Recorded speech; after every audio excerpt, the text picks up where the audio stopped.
Hi ಗೆಳೆಯರೆ, ಎಲ್ಲರಿಗೂ ನಮಸ್ಕಾರ. Champions trophy 2025 India versus New Zealand final ಮುನ್ನ ಸಿಹಿ ಸುದ್ದಿ ಸಿಕ್ಕಿದೆ ಮತ್ತು ಟೀಮ್ ಇಂಡಿಯಾ ಗೆಲ್ಲುವುದು ಫಿಕ್ಸ್ ಆಗಿದೆ ಮತ್ತು ನ್ಯೂಜಿಲೆಂಡ್ ತಂಡದಿಂದ ಸ್ಟಾರ್ ಆಟಗಾರ ಹೊರಗೆ. ಹಾಗಾದರೆ ಸುದ್ದಿಯ ಸಂಪೂರ್ಣ ಮಾಹಿತಿ ಏನು? ಹೀಗೆ ಇದರೆಲ್ಲದರ ಬಗ್ಗೆ ಈ ವಿಡಿಯೋದಲ್ಲಿ ಸಂಪೂರ್ಣವಾಗಿ ತಿಳಿಸಿಕೊಡುತ್ತೇನೆ. ಆದ ಕಾರಣ ಈ ವಿಡಿಯೋ ಸಂಪೂರ್ಣವಾಗಿ ನೋಡಿ.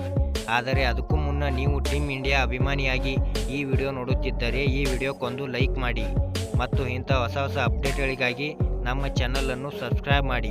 ಹೌದು, 2025ರ ICC ಚಾಂಪಿಯನ್ಸ್ ಟ್ರೋಫಿಯಲ್ಲಿ ಬಲಿಷ್ಠ ಆಸ್ಟ್ರೇಲಿಯಾ ಮತ್ತು ನ್ಯೂಜಿಲೆಂಡ್ ತಂಡಗಳನ್ನು ಸೋಲಿಸಿ ಫೈನಲ್ಗೇರಿದ ಟೀಮ್ ಇಂಡಿಯಾ ಇದೀಗ ಚಾಂಪಿಯನ್ ಪಟ್ಟಕ್ಕೇರಲು ಇದೇ ಮಾರ್ಚ್ 9ರಂದು ಮತ್ತೊಮ್ಮೆ ನ್ಯೂಜಿಲೆಂಡ್ ತಂಡವನ್ನು ಎದುರಿಸಲಿದೆ. ಇನ್ನು 2019ರ ನಂತರ ICC ಟೂರ್ನಮೆಂಟ್ನ ನಾಕೌಟ್ ಹಂತದಲ್ಲಿ ಟೀಮ್ ಇಂಡಿಯಾ ಮತ್ತು ನ್ಯೂಜಿಲೆಂಡ್ ಮುಖಾಮುಖಿಯಾಗುತ್ತಿರುವುದು ಇದು 4ನೇ ಬಾರಿ. ಇದಕ್ಕೂ ಮೊದಲು ಉಭಯ ತಂಡಗಳು 2019ರ ಏಕದಿನ ವಿಶ್ವಕಪ್ನ ಸೆಮಿಫೈನಲ್, 2021ರ ವಿಶ್ವ ಟೆಸ್ಟ್ ಚಾಂಪಿಯನ್ಶಿಪ್ ಫೈನಲ್ ಮತ್ತು 2023ರ ಏಕದಿನ ವಿಶ್ವಕಪ್ನ ಸೆಮಿಫೈನಲ್ಗಳಲ್ಲಿ ಪರಸ್ಪರ ಮುಖಾಮುಖಿಯಾಗಿದ್ದವು. ನ್ಯೂಜಿಲೆಂಡ್ ತಂಡ ಮೊದಲ 2 ಪಂದ್ಯಗಳಲ್ಲಿ ಭಾರತವನ್ನು ಸೋಲಿಸಿತು. ಆದರೆ ಟೀಮ್ ಇಂಡಿಯಾ 2023ರ ಸೆಮಿಫೈನಲ್ನಲ್ಲಿ ಕಿವೀಸ್ ತಂಡವನ್ನು ಸೋಲಿಸುವ ಮೂಲಕ ಸೋಲಿಗೆ ಸೇಡು ತೀರಿಸಿಕೊಂಡಿತು. ಇದೀಗ ಮಾರ್ಚ್ 9ರಂದು ನಡೆಯುವ ಫೈನಲ್ ಪಂದ್ಯದಲ್ಲೂ ಭಾರತ ಕಿವೀಸ್ ಪಡೆಯನ್ನು ಸೋಲಿಸಲಿದೆ ಎಂಬ ಭರವಸೆಯನ್ನು ಅಭಿಮಾನಿಗಳು ಹೊಂದಿದ್ದಾರೆ.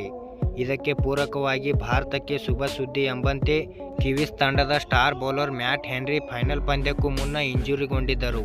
ಹೀಗಾಗಿ ಅವರು ಫೈನಲ್ ಪಂದ್ಯದಲ್ಲಿ ಆಡುವ ಬಗ್ಗೆ ಅನುಮಾನವಿತ್ತು. ಇದು ರೋಹಿತ್ ಪಡೆಗೆ ವರದಾನವಾಗಿತ್ತು.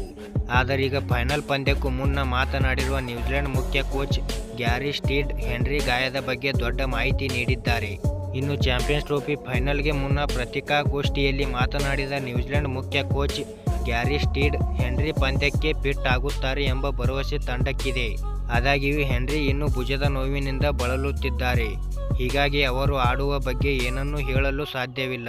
ಆದಾಗ್ಯೂ ಹೆನ್ರಿ ನೆಟ್ಸ್ನಲ್ಲಿ ಬೌಲಿಂಗ್ ಮಾಡಲು ಪ್ರಾರಂಭಿಸಿದ್ದಾರೆ ಎಂದಿದ್ದಾರೆ. ಹೆನ್ರಿ ಟೂರ್ನಿಯಲ್ಲಿ ಇದುವರೆಗೂ 10 ವಿಕೆಟ್ಗಳನ್ನು ಕಂಬಳಿಸಿದ್ದಾರೆ. ಇದರಲ್ಲಿ ಗುಂಪು ಹಂತದಲ್ಲಿ ಭಾರತದ ವಿರುದ್ಧ 42 ರನ್ಗಳಿಗೆ 5 ವಿಕೆಟ್ಗಳು ಸೇರಿವೆ. ಅವರು ಫೈನಲ್ಗೆ ಫಿಟ್ ಆಗಲು ಸಾಧ್ಯವಾಗದಿದ್ದರೆ ಅವರ ಸ್ಥಾನದಲ್ಲಿ ಜಾಕೋಬ್ ಡಪ್ಪಿ ಅಥವಾ ನಾಥನ್ ಸ್ಮಿತ್ ಅವರನ್ನು ಕಣಕ್ಕಿಳಿಸಬಹುದು. ಧನ್ಯವಾದಗಳು ಇಲ್ಲಿವರೆಗೆ ವಿಡಿಯೋ ನೋಡಿದ್ದಕ್ಕೆ.